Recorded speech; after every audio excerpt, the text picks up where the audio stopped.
Jokowi kan tukang bohong sekali ya. Dia bisa melakukan kegilaan-kegilaan yang tidak terbayangkan oleh kita. Seperti kita tidak membayangkan Jokowi seperti ini dulu. Jokowi ini si raja munafik. Apa yang dia katakan bertolak belakang dengan apa yang dia lakukan. Masa kita nih negara agraris segala macam, impor semua diimpor. Di masa dia puncak impor. Tahun ini diperkirakan impor beras 5,8 juta ton, tertinggi sepanjang sejarah. Jokowi ini perusak institusi. Jadi yang dia rusak republik ini adalah fondasi. Assalamualaikum warahmatullahi wabarakatuh. Nah, mantan wakil wali kota Solo yang bernama F.X. Hadi Ruyatmo yang pernah mendampingi Jokowi ya menjadi wakil wali kota Solo periode 2005-2012 mengungkapkan sejumlah narasi yang selama ini melekat pada Jokowi, yang ternyata Jokowi sejak menjadi wali kota Solo sudah berbohong. Jadi mantan wakil wali kota Solo F.X. Rudi ini mengatakan ya, jadi Jokowi dulu sempat ada narasi ke publik bahwa mengenai kisah perjuangannya, yaitu konon Jokowi 3 kali katanya mengalami penggusuran rumah pada masa kecil. Nah, narasi ini sering sekali dikutip pembentukan karakter kepemimpinan Jokowi, sehingga F.X. Rudi sendiri yang membongkar ternyata yang digusur 3 kali itu bukan Jokowi melainkan yaitu F.X. Rudi sendiri. Bukan hanya itu saja, F.X. Rudi juga mengatakan melakukan pertemuan dengan PKL 54 kali pertemuan. Ternyata faktanya katanya hanya 2 kali saja. Jadi ini cerita heroik Jokowi yang sering diulang-ulang di berbagai kesempatan sehingga dia memperlihatkan bahwa dirinya dekat dengan masyarakat ya. Begitu juga dengan mobil SMK yang ternyata bukan mobil nasional rancangan Jokowi, melainkan ya mobil siswa-siswi untuk praktek SMK waktu itu yang diimpor langsung dari Cina. Jadi Jokowi ternyata ya sejak menjadi wali kota Solo sudah membuat kebohongan ya. Ke Jakarta begitu juga dia membohongi masyarakat DKI Jakarta dengan membuat berbagai pencitraan yang pada akhirnya juga berhasil dan sukses membohongi hampir seluruh penduduk Indonesia untuk memilih dia menjadi presiden waktu itu ya. Ternyata kita semua kena tipu sama Jokowi yang ternyata kebohongannya sudah dimulai sejak dia menjadi wali kota Solo. Dan ini diungkapkan langsung oleh mantan wakil wali kotanya yaitu F.X. Rudi yang merupakan ketua DPC PDIP Perjuangan Solo.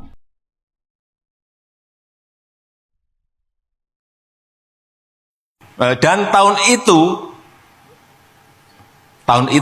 1970-an, saya belum menginjakkan kaki saya di Jakarta. 1970, belum pernah ke Jakarta saya. Masih di Solo, masih di bantaran sungai, rumah saya. Habis kena gusur. Iya benar, tahun-tahun 1970. Dan masih deso banget. Tapi di tahun 2023 ini, saya berdiri di sini sebagai Presiden Republik Indonesia. Dan yang paling perlu saya sampaikan hari ini ke Bang Akbar, yang digusur 3 kali itu saya, bukan Jokowi. Digusur tanahnya itu. Gimana ceritanya? Ya, lu kan ada cerita. Kaget-kaget kita ini dengar cerita ya, ini. kan ada cerita. Pernah digusur di tempat tinggalnya 3 kali. Tidak, yang digusur 3 kali itu saya. Bukan Pak Jokowi? Bukan, ketika bapak saya meninggal dunia, selang beberapa hari saya harus pindah dari Magersari. Itu kan digusur tuh ini.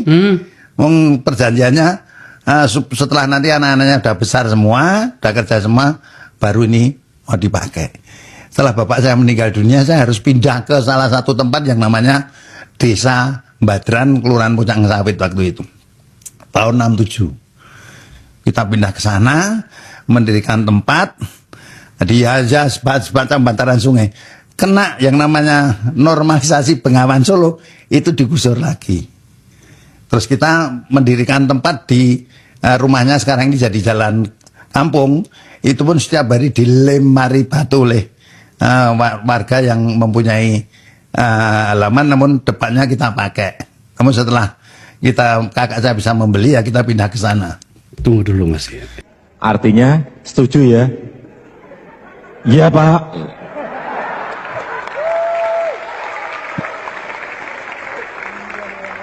Kenapa setuju? Karena sudah makan siang makan malam 54 kali. Enggak, ini benar. Tapi dari pertemuan pertama sampai yang ke-54 itu, saya jadi tahu betul mereka sebetulnya pengen apa, mereka butuh apa, mereka khawatir apa, itu bisa saya jawab semuanya. Ini saya harus mereview ulang 2 informasi terakhir nih. Yang pertama adalah memindahkan pedagang pasar apa namanya? Monumen Pas, jadi PKL pedagang kaki lima di Banjarsari. Pasar apa ya?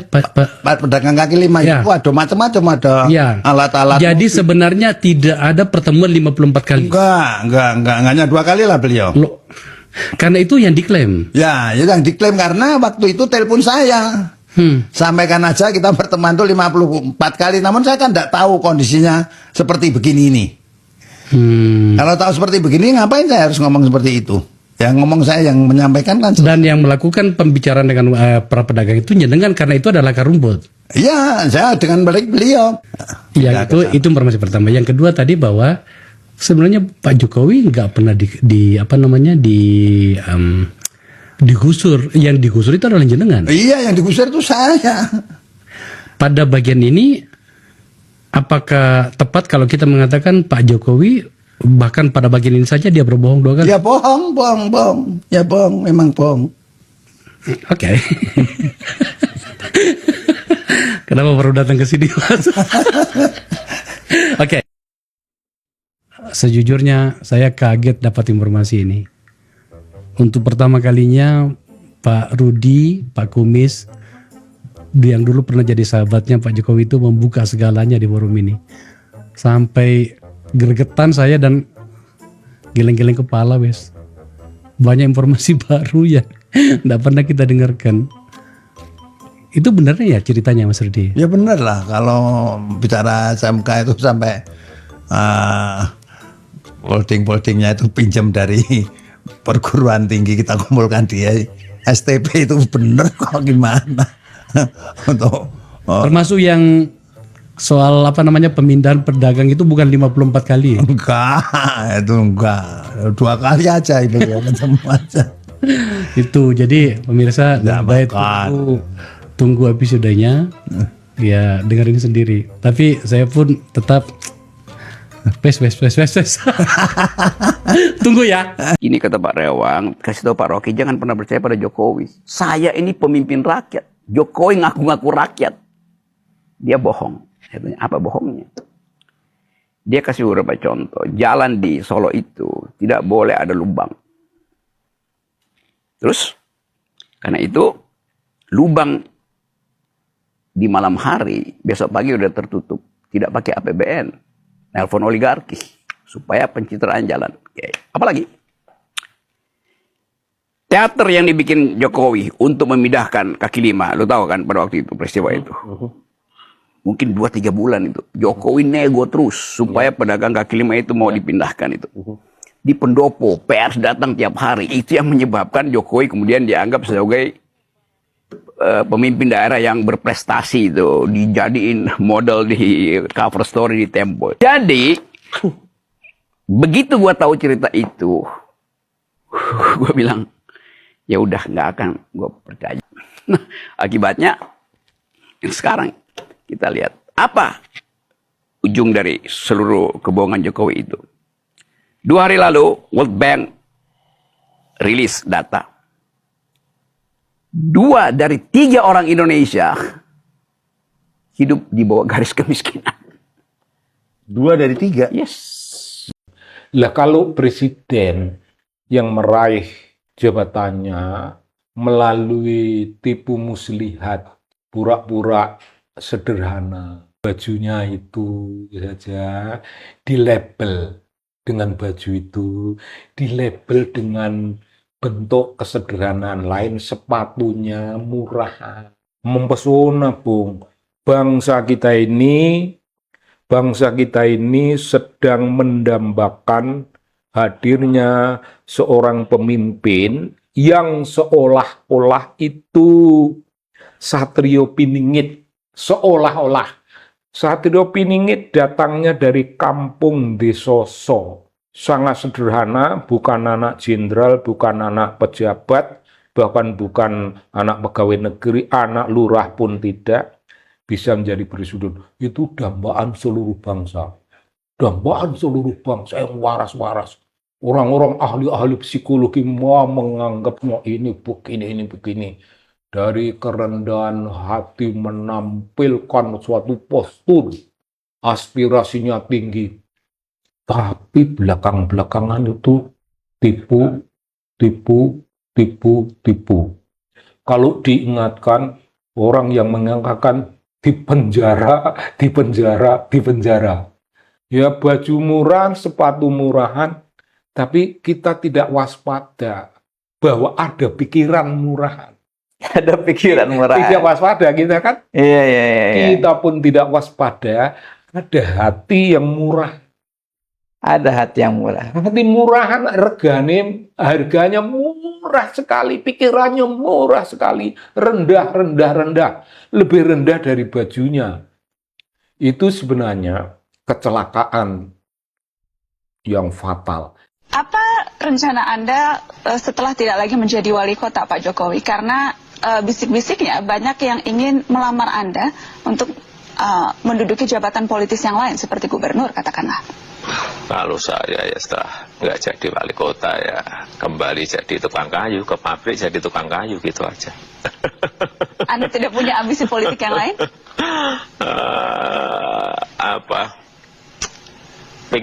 Pengen saya itu aja. Pengen saja jadi tukang kayu sudah. Lebih dari cukup. Baik, kalau kemudian diminta untuk memberikan satu resep atau satu kunci yang bisa dibagi kepada orang-orang yang memang ingin memimpin dengan hati, apa itu Pak Jokowi? Jangan punya kepentingan. Itu aja. Jangan punya kepentingan. Kepentingan ya hanya untuk rakyatnya, untuk masyarakatnya, itu. Kepada Pak Jokowi dan kawan-kawan yang kami sampaikan adalah agar kembali kepada jalan yang lurus, Pak. Jangan banyak berbohong. Jadi kami dulu memprotes Bapak karena Bapak sebagai presiden. Presiden itu salah satu tugasnya di dalam pembukaan Undang Dasar 45 yaitu mencerdaskan kehidupan bangsa. Tetapi Bapak banyak berbohong di sana. Karena itulah maka saya berkeinginan agar jangan berbohong, jangan membohongi rakyat. Yang berlalu sudah berlalu. Tapi kalau Bapak bisa melakukan satu klarifikasi, akan jauh lebih baik dan akan menyenangkan masyarakat. Saya kira itu Mas Reza. Tambah satu pertanyaan Pak ya, bonus Pak. Siapa tahu Pak Kun mau menjawab ini. Bagaimana pandangan Bapak tentang narasi pemakzulan Gibran? Kalau menurut saya, presiden aja bisa dimakzulkan kok. Gitu loh. Apalagi kalau wakil presiden. Dan sayangnya, ini tadi yang saya katakan tadi, banyak orang yang Gibran itu memelihara atau ada orang kelompok yang membela dia dengan mati-matian. Mana ada di medsos mengatakan bahwa Gibran adalah manusia setengah dewa, wakil presiden terbaik di Indonesia. Karyanya apa, pidatonya ting plegu, gitu. Dan saya jujur malu kalau saya mengatakan, gitu. Dia wakil presiden, representasi dari kami, gitu. Tapi kelasnya sangat-sangat jauh. Dan sekarang buktikan akan menciptakan 19 juta tenaga kerja, sementara yang terjadi saat ini adalah pengangguran yang semakin banyak. Pak Kun memilih untuk memberikan kesempatan kepada Gibran untuk membuktikan 19 juta itu? Ya. Atau justru pemakzulannya saja yang diseriuskan? Ya boleh dua-duanya. Boleh dua-duanya. Saya hanya ingin membuktikan betapa kebohongan itu nyata, tapi kemudian kita menutupkan mata. Bagaimana mungkin ada orang ya Saya puluhan tahun, 30 tahun yang lalu, saya masih ingat ke dosen pembimbing saya itu siapa. Jadi kalau dia mengatakan, ini Pak Kasmujo, ini dosen pembimbing saya, galak orangnya, bolak-balik. Saya ingat betul, sampai begitu. Lalu Rismon datangi Pak Kasmujo, saya Rismon Pak, ya kan? Datangi. Poinnya apa di sini? Poinnya adalah, ya, dari satu momen itu saja, jelas orang ini nggak bisa dipercaya. Bagaimana mungkin Anda mengatakan saya ingat betul dosen pembimbing saya ini galak orangnya. Saya bimbingan bolak-balik. Tiba-tiba sekarang dia bantah. Pak Kasmujo bukan dosen pembimbing saya. Dan Pak Kasmujo sendiri mengatakan saya juga bukan dosen pembimbing. Nah dari satu momen itu saja kelihatan betul betapa kebohongan itu nyata. Bayangkan, tapi kan masalahnya kan Anda kan punya kepentingan semua untuk menutupi itu. Kita ngomong apa adanya. Kalau ada ya, tolong di setel lagi tuh omongan Pak Kasmujo. Bapak sudah berhenti berbohong? Sudah, tapi belum. Sudah, tapi belum. Pak mau tanya dong, berapa harga mobil SMK itu? Dan sudah berapa banyak pesanan mobil SMK ini? Mohon dijawab Pak. Hitungan terakhir 95, tapi nanti kalau sudah produksi massa tentu saja ada rekalkulasi lagi. Tetapi yang kita juga sekarang ini bingung, pesanan sudah kira-kira lebih dari 6.000.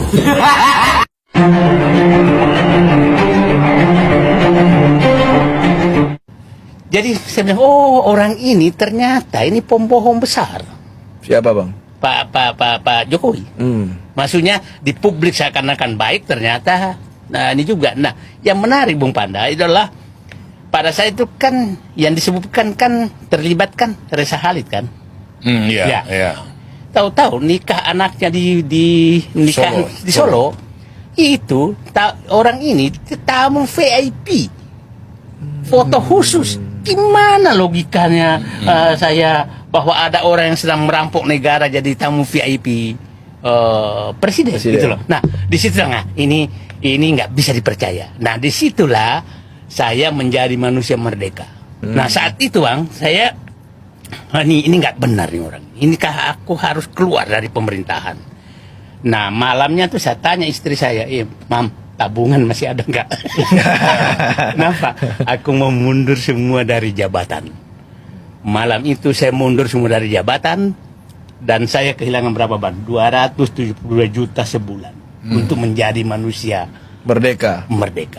Karena saya nggak mau bergabung sama orang munafik, orang pembohong, orang culas, orang licik.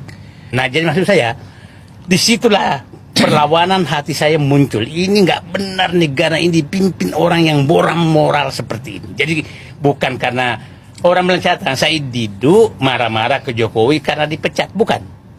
Saya marah-marah ke Jokowi karena saya tahu sifatnya sangat membahayakan negeri ini. Tonton sampai habis. Berikut ini adalah kumpulan video kebohongan dan manipulatif seorang Jokowi yang dengan sadar dipertontonkan kepada 270 juta rakyatnya sewaktu Jokowi jadi presiden. Seorang presiden loh, presiden terang-terangan membohongi rakyatnya, terang-terangan berkata dusta. Manusia macam apa ini Jokowi? Biar dan cara-cara seperti ini adalah cara-cara PKI. Mari kita buktikan. Hei para termul, silahkan kalian junjung dan bela setinggi langit Jokowimu. Kalian adalah musuh kami dan musuh utama negara, dan paling utama musuh besar para pahlawan revolusi yang jadi korban kekanasan PKI. Tahun ini kita akan beli kurang lebih 60.000 unit alat 60.000 unit alat mesin pertanian. Alat-alat mesin pertanian. Pesanan sudah kira-kira lebih dari 6.000. Dan perkiraan saya bisa 3 sampai 4 kali lipat yang pesan. Padahal kemampuannya baru 200-300. Kira-kira 200 sampai 300. Jadi kalau Mas Tommy mau pesan sekarang, nunggunya 3 tahun. Menurunkan tingkat pengangguran dengan menciptakan 10 juta lapangan kerja baru selama 5 tahun. dan bantuan dana 10 juta per tahun untuk UMKM atau koperasi. Telah datang dari Korea beberapa bulan yang lalu 30 investor. Dari Jepang kurang lebih 40 investor. Dan dari Singapura 120 investor sudah ke sini. Jauh-jauh mereka ke sini pasti ada kalkulasinya, pasti ada hitung-hitungannya. Kemarin juga baru saja dari Uni Emirat Arab juga datang. Ini masalah komitmen. Kita berkomitmen penguatan KPK itu harus real. Penguatan KPK ini harus real. Seperti apa? Ya, tambah anggarannya. Kalau perlu hitungan kami, kalau ekonomi ini bisa tumbuh di atas 7 bisa 10 kali lipat. Apakah itu Tambah. Kemudian penyidiknya juga tambah. Kurangan berapa? 1000 penyidik, tambah 1000 penyidik. Ya, memang harus tegas. Kalau kita mau serius ya harus seperti itu. Jangan semu ragu dan basa-basi. Kita harus tegas, harus berani. Tidak boleh ngerangkep jabatan. Kerja di satu tempat saja belum tentu benar kok. Klausulnya jelas bahwa bisa kita ambil kembali. Hanya sampai sekarang belum kita ambil. Oleh sebab itu, ke depan saya kira kuncinya hanya satu, yaitu kita buyback kembali. Kita ambil kembali saham itu dan menjadi milik kita lagi. Stop impor pangan, stop impor beras, stop impor daging, stop impor bawang, stop impor kedelai, stop impor sayur, stop impor buah, stop impor ikan. Kita ini semuanya punya itu. Harusnya kita ini mah bisa ekspor, kok import gitu loh. Saya selalu menyampaikan kepada anak-anak saya untuk bekerja mandiri dan bertanggung jawab, tetapi tidak ikut dengan proyek-proyek yang berkaitan dengan negara. Nggak boleh. Sejak saya jadi wali kota, gubernur, saya sampaikan, presiden saya sampaikan, tidak untuk itu. Kalau anak-anak saya gimana? Senangnya sampai sekarang di bisnis semuanya. Di bisnis meskipun ya bisnisnya bisnis kecil-kecilan. Saya dari awal itu saya nggak pernah berpolitik, nggak pernah ikut tim sukses. Mengusulkan dan mendukung Mas Gibran Rakabuming Raka untuk kita pasangkan dengan Pak Prabowo sebagai bakal calon presiden Republik Indonesia. Nanti mulai agak meroket itu September, Oktober, November, Desember, gini. Final space station crew compartment that brings a bay with Gubernur, Bapak Ibu Bupati, Wali Kota tidak mengintervensi apapun. Dan juga minta jangan sampai memihak, pastikan ASN itu netral. Presiden itu boleh kampanye. Presiden itu boleh memihak. Tapi sekali lagi Pak Kasmujo, saya mengaturkan banyak terima kasih karena bimbingan Bapak di jurusan teknologi kayu. Saya bisa menyelesaikan skripsi saya, meskipun saya lupa juga bolak-baliknya berapa kali. Karena begitu maju dibentak balik, begitu maju dibentak kok galak sekali. Sebenarnya Pak Kasmujo ini Ya memang bukan pembimbing skripsi, Pak Kasmujo memang bukan pembimbing skripsi. Menyerahkan berkas ijazah asli, baik yang universitas sama yang SMA, SMP, SD, kita berikan. Sampai sekarang masih di sana ijazahnya. Fotokopi. Tadi saya jelaskan fotokopi. Fotokopi ya. Ada sudah data di kantongan saya. Data di Kementerian Keuangan ada. Di situ dihitung ada 11.000 triliun yang disimpan di luar. Di kantong saya beda lagi, lebih banyak. obligasi daerah. Obligasi itu apa sih? Surat utang, Pak. Lah ya, oh duitnya aja banyak, ngapain harus ngutang-ngutang? Dibatalin ya, Pak? Hah? Dibatalin. Nggak tahu saya nggak tahu obligasi apa, untuk apa nggak ngerti, saya belum ngerti itu. Tapi Kita harus ngerti silpa kita aja 6 triliun. Dari dulu saya nggak setuju BLT, entah yang ini, yang balsem ini juga semuanya nggak. Saya dari dulu memang paling tidak senang bantuan tunai.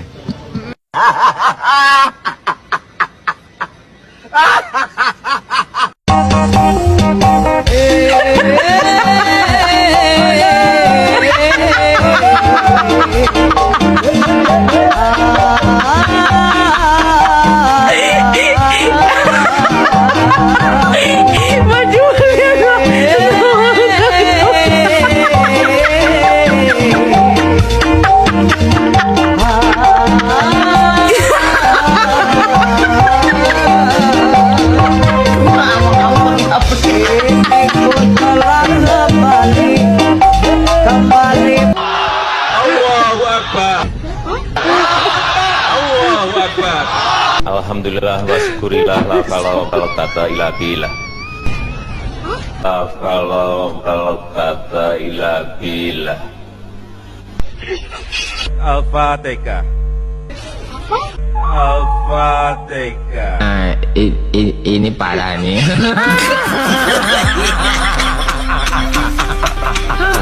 Tenang.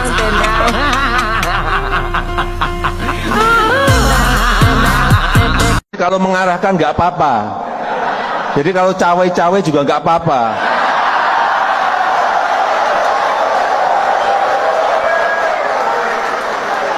Karena kan di keluarga kita sendiri kan.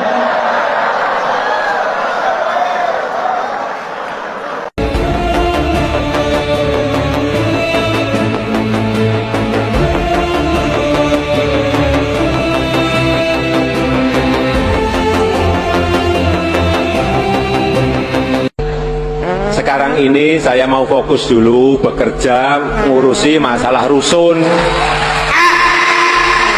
masalah monorail, masalah MRT, masalah kesenjangan tadi, masalah copet tadi, masalah-masalah itulah. Jadi saya nggak. Daerah jadi Pak? Obligasi daerah?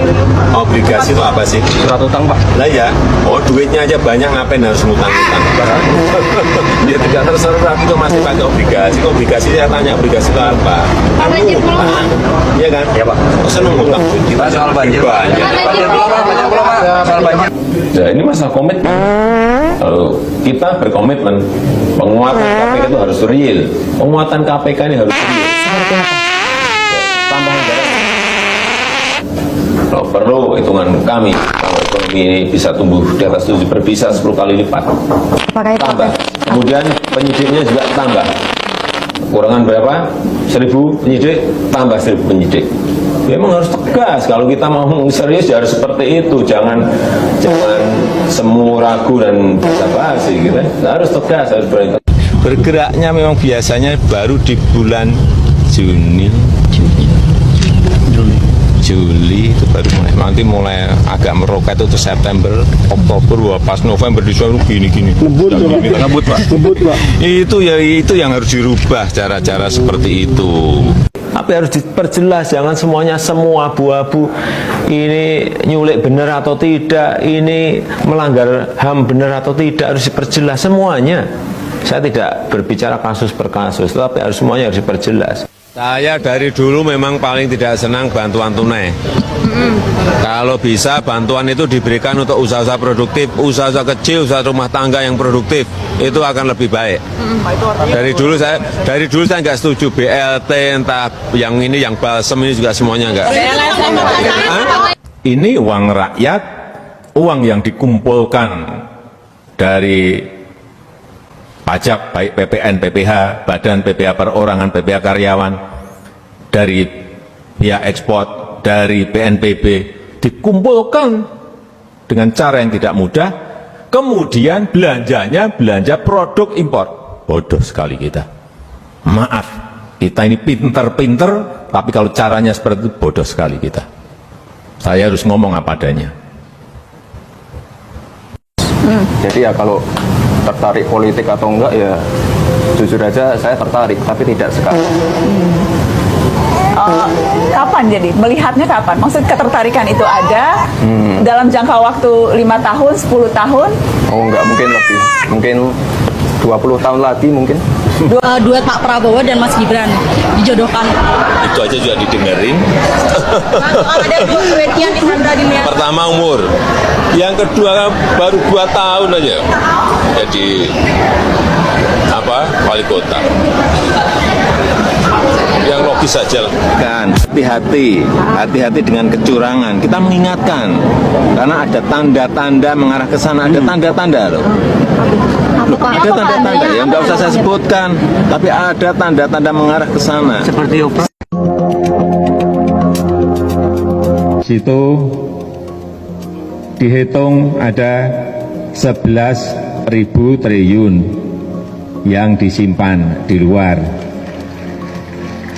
Di kantong saya beda lagi, lebih banyak.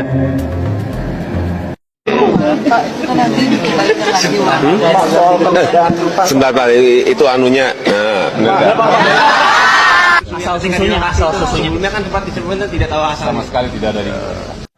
Duet Pak Prabowo dan Mas Gibran dijodohkan. Itu aja juga didengerin.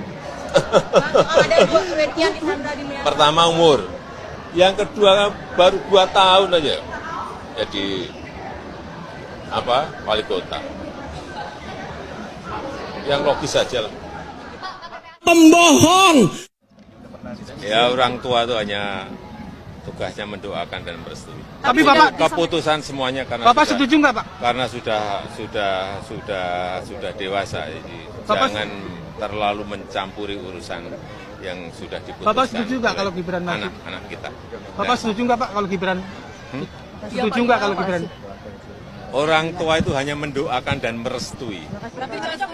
Pembohong. Dan kita harus nyatakan Presiden Jokowi itu bukan saja bajingan dan tolol, tapi bangsat. Bangsatnya karena menyatakan bau-bau kolonial itu Istana Merdeka dan Istana Bogor. Kamu itu tinggal di situ dibiayai oleh negara dari ujung kaki sampai ujung rambut. Lu taunya tahu beres, makan kenyang ini segala macam. Lu sampai dipijit, diurut, di semua difasilitasi oleh negara. Tiba-tiba lu bilang istana itu adalah bau-bau kolonial, ya kan? Yang ada bau mulut Jokowi bau kolonial, lebih bangsat daripada penjajah.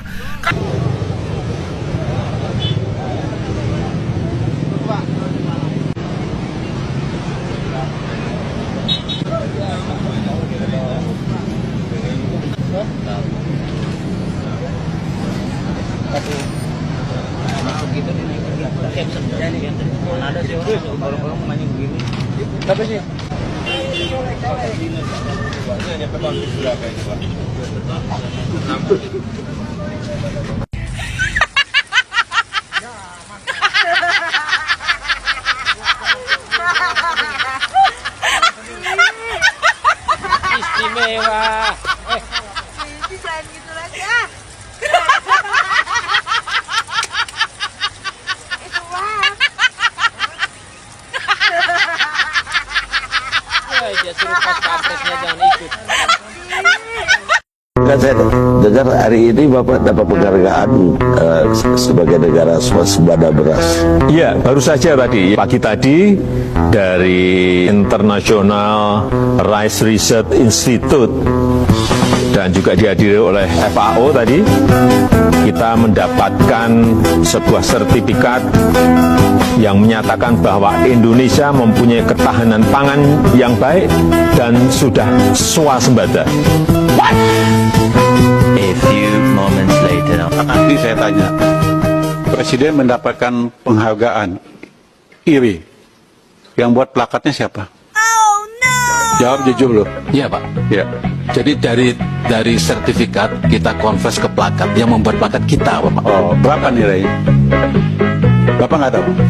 Nilainya. Oh iya, saya kasih tahu nilainya 8 juta Pak. Siap Bapak. Jadi plakat itu bukan dari IRI, dari Kementerian Pertanian. Siap. Ya. Betul. Ini jelas loh. Betul. Ya. Jadi jangan ada tipu-tipu sama saya. Sebentar Pak, itu anunya.